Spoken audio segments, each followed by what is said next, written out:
Nah, saudara-saudara yang diberkati oleh Tuhan, ingat ya, kita itu bisa ibadah karena pengorbanan Yesus di atas kayu salib.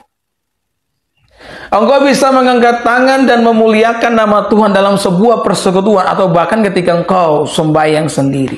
Engkau perlu mengingat ini, ibadah bisa terjadi karena pengorbanan Yesus Kristus. Ingat, Alkitab mengatakan bahwa manusia dengan Allah itu mengalami keterpisahan ketika manusia jatuh dalam dosa. Sehingga ada ayat dalam Perjanjian Lama yang mengatakan, bukan tangan Tuhan yang kurang panjang untuk menolong, bukan telinganya yang kurang tajam untuk mendengar, tetapi yang menjadi pemisah antara engkau dan Allahmu adalah segala dosa-dosamu. Jadi dosa memisahkan kita dengan Allah. Tetapi dosa itu, saudara-saudara, yang tadinya telah memisahkan kita dari Allah, telah dihancurkan Kristus dengan matinya di atas kayu salib. Ketika dia mencurahkan darahnya, maka dosa yang menjadi sekat, yang menjadi penghambat antara kita dengan Allah, ditiadakan oleh Kristus Yesus. Sehingga dengan demikian engkau bisa beribadah. Jadi dasar ibadah setiap orang percaya itu berdiri di atas pengorbanan Yesus Kristus. Engkau perlu mengingat ini setiap waktu ketika engkau beribadah, agar engkau tidak menjadi biasa-biasa saja. Karena engkau tahu harga yang dibayar Kristus untuk ibadah kita adalah darahnya yang mahal. Nah, saudara-saudara, ketika saya mengatakan ini, jangan pernah engkau berpikir bahwa lahirnya Yesus ke dalam dunia, kemudian matinya Yesus di atas kayu salib, ini merupakan perkara yang mudah. Kenapa? Karena dia Allah yang menjelma menjadi manusia, maka mudah bagi Yesus untuk lahir menjadi manusia, kemudian mati bagi kita di atas kayu salib. Saudara, sekalipun Yesus adalah Allah yang menjelma menjadi manusia, mati di kayu salib bukanlah perkara yang mudah. Ya. Ini bukan perkara yang gampang, Bapak Ibu. Alkitab menunjukkan itu. Ayat-ayat tertulis bagaimana ketika Yesus bergumul menghadapi kematian di atas kayu salib. Dia bergumul. Alkitab mengatakan di Taman Getsemani, Yesus berdoa sebanyak 3 kali. Dia benar-benar bersungguh-sungguh di dalam doanya. Saya tidak pernah mendapati saat-saat seperti ini, ya, di dalam peristiwa-peristiwa yang lainnya ketika Yesus berhadapan dengan yang namanya pergumulan. Berbeda ketika dia mau mati di kayu salib. Yesus benar-benar berdoa dengan bersungguh-sungguh. Saya pernah mendapati Yesus menghadapi banyak pergumulan yang besar. Contohnya ketika dia, ya, bersama dengan murid-muridnya dihantam oleh gelombang ombak badai yang besar. Semua murid-muridnya ketakutan yang menandakan bahwa itu adalah keadaan yang benar-benar berbahaya. Ya, murid-muridnya notabene adalah para nelayan. Dan tentu saja kalau mereka benar-benar takut, ini berarti keadaan yang tidak gampang. Tapi dalam keadaan yang demikian, kita mengatakan Yesus tidur. Ya, badai yang mengamuk sepertinya tidak mengancam Yesus Kristus. Ada amin? Maka saya memberitahu kepada saya mendengarkan saya menyampaikan firman Tuhan, sekuat apapun badai mengamuk dalam kehidupan saudara, badai itu tidak pernah mengancam Tuhan. Ya. Karena tidak ada yang lebih besar daripadanya. Dia jauh lebih besar daripada semuanya itu. Amin. Ketika Yesus berhadapan dengan seorang yang kerasukan roh legion, artinya ada ribuan roh jahat dalam diri orang gerasa. Yesus hanya menghadapi dengan satu kalimat, keluar, maka roh jahat itu pun keluar. Tetapi berbeda sikap Yesus di dalam kemanusiaannya. Ketika dia perlu berhadapan dengan kematian di atas kayu salib, dia benar-benar mempersiapkan diri dengan berdoa di Taman Getsemani. Dan Alkitab mengatakan dia berdoa sebanyak 3 kali di dalam pergumulannya. Saya ingin menunjukkan satu ayat kepada saudara, agar saudara benar-benar bisa melihat bahwa kematian Kristus di atas kayu salib bukan perkara yang mudah bagi Yesus, sekalipun dia adalah Allah yang menjelma menjadi manusia. Lukas pasal yang ke-22 ayat yang ke-44. Firman Tuhan, saya bacakan buat saudara. Ia sangat ketakutan. Ya, ini Yesus. Sekali lagi, ia sangat ketakutan dan makin sungguh-sungguh berdoa. Ini pun punya nilai positif bagi kita, ya. Saudara, makin takut makin sembahyang. Amin. Ketika kita makin takut, kita harus makin sungguh-sungguh sembahyang.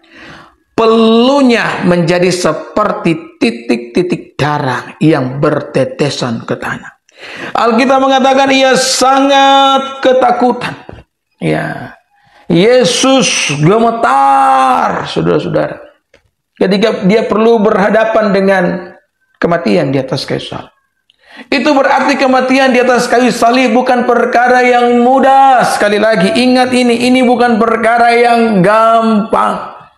Di dalam kemanusiaannya, Yesus benar-benar bergumul dengan itu, supaya engkau benar-benar tahu bahwa kematian di atas kayu salib itu bukan perkara yang mudah sekalipun bagi Yesus yang adalah Allah yang menjelma menjadi manusia. Kematiannya adalah sebuah pengorbanan yang luar biasa, Bapak Ibu, bagi umat manusia.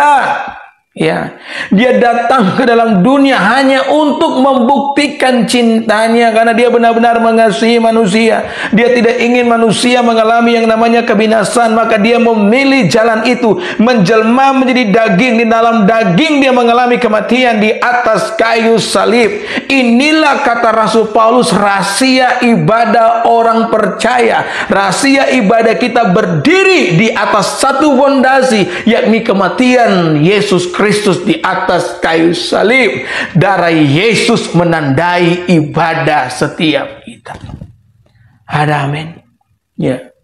Jadi ibadah kita ditandai dengan kematian, dengan darahnya yang mahal. Maka ini seharusnya cukup menjadi alasan bagi setiap kita, Bapak Ibu, untuk tidak menjadi biasa-biasa di dalam penyembahan kita. Kita harus memberikan yang terbaik bagi Tuhan. Kita harus benar-benar antusias di dalam menyembah Dia, karena kita tahu ini tidak gratis sama sekali. Kita bisa beribadah, kita bisa mengangkat tangan, kita bisa memuliakan Dia, karena Kristus Yesus telah berkorban bagi kita. Ada yang bertanya kepada saya, Pak Pendeta, jika penebusan adalah sebuah perkara yang tidak mudah, kenapa Yesus tetap memilih untuk mati bagi kita? Karena ini adalah satu-satunya jalan bagi Allah untuk menebus dosa manusia. Allah tidak memiliki jalan lain selain kematian di atas kayu salib. Ya, saya berulang kali mengatakan, saudara-saudara, ya, bahwa manusia itu tidak bisa selamat dengan perbuatan baik. Amal tidak bisa menyelamatkan setiap kita. Ya, bahkan pertobatan saja tidak cukup. Kita bisa dibilang bertobat dari dosa-dosa kita, tapi yang namanya pelanggaran harus dihukum. Hukum tidak bisa selesai dengan pertobatan. Kalau pertobatan menyelesaikan hukum, maka penjara kosong. Setiap orang yang bersalah bisa berkata di hadapan hakim, saya menyesal dan saya bertobat atas segala yang saya lakukan, dan tolong bebaskan saya. Kalau bertobat bisa menyelesaikan semua kesalahan yang telah kita lakukan, maka penjara itu pasti kosong. Ya, sama juga di hadapan Allah. Pertobatan tidak cukup. Anda bisa bertobat dari segala pelanggaran yang Anda lakukan, tapi ketika Anda telah melakukan kesalahan, kesalahan itu harus dihukum. Nah, Yesus menanggung hukuman itu, agar pertobatan kita memiliki nilai. Tanpa kematian Kristus Yesus, pertobatan tidak ada nilai sama sekali. Yesus mengasihi saya dan saudara. Itulah sebabnya kenapa Dia mati bagi kita di atas kayu salib. Saya teringat ada sebuah kisah dari negeri Philadelphia atau Filipina. Saya lupa nama negaranya. Tapi ini negara yang memiliki sungai-sungai yang besar, yang di dalamnya tinggal buaya-buaya yang memiliki ukuran yang sangat besar di dunia. Nah, satu kali ada seorang anak muda, katakanlah namanya Anthony, sementara mandi di sungai tersebut, dan mamanya memperhatikan dia dari dalam rumah sambil menjahit. Ya, jadi mamanya memperhatikan dia dari jendela, dari samping jendela di mana mamanya sementara menjahit, memperhatikan anak mudanya ini yang lagi berenang. Tiba-tiba mamanya memperhatikan ada sesuatu yang bergerak mendekati anaknya dari dalam sungai, dan dia bisa memastikan bahwa itu adalah seekor buaya dengan ukuran yang cukup besar.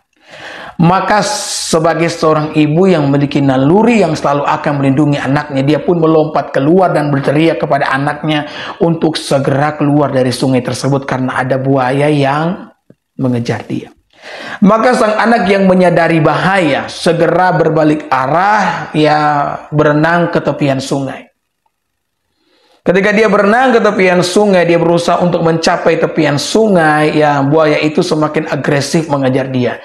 Ya namanya buaya dengan manusia, kalau lomba berenang saudara-saudara, maka buaya yang akan menang sekalipun buaya itu punya ukuran tubuh yang sangat besar. Karena buaya terbiasa dalam air. Maka ketika anak itu baru mau keluar dari sungai, tiba-tiba buaya itu melompat keluar dan menangkap kaki kanan dari sang anak dan dia menarik ke dalam air. Ketika sang Antoni tertarik ke dalam air, maka sang ibu melompat ke dalam air dan memegang tangan kanan anaknya dan dia berusaha menarik keluar tangan anaknya. Ya. Maka terjadi tarik-menarik antara buaya dan sang ibu yang tidak mau kehilangan anaknya. Buaya yang kelaparan dan seorang ibu yang tidak mau kehilangan anaknya, ya. Maka sang ibu itu sambil dia menarik keluar anaknya dari air, dia berteriak-teriak minta tolong kepada siapapun yang bisa mendengarkan suaranya. Ya. Maka apa yang terjadi Bapak Ibu yang diberkati oleh Tuhan? Teriakan sang ibu ternyata didengar oleh seorang petani, dan petani itu datang membawa senapan yang cukup besar dan menembak mati buaya tersebut. Maka Antoni dibawa lari ke rumah sakit.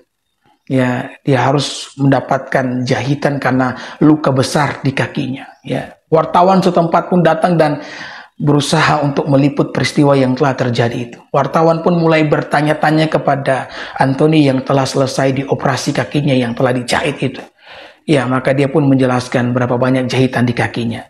Kemudian dia pun berkata kepada wartawan, luka itu bukan hanya ada di kakinya, tapi juga ada di tangannya. Dan dia pun mengangkat tangannya. Ketika dia mengangkat tangannya, wartawan pun bertanya dengan penasaran, itu luka bekas apa? Maka dengan air mata Antoni pun berkata, ini bekas luka perjuangan mama saya. Ya, saking kuatnya mamanya menahan itu menyebabkan tangan Antoni itu terluka, dan itu membuktikan kasih sayang daripada mamanya. Ya, saudara-saudara yang diberkati oleh Tuhan, Yesus juga memiliki bukti kasih sayangnya bagi kita, yakni kematiannya di atas kayu salib. Ya. Kematiannya adalah bukti kasih sayangnya. Yohanes 3 ayat 16 digemakan kepada kita di hari ini.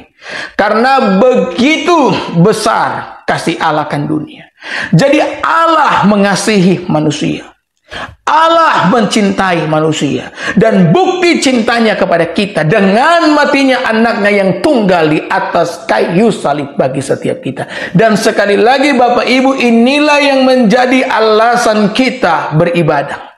Alasan kita sembahyang. Maka sembahyanglah, ibadahlah, berikanlah penyembahanmu terhadap Allah dengan sikap yang antusias, karena engkau tahu ibadahmu telah dibayar dengan mahal dengan kematian Yesus Kristus di atas kayu salib.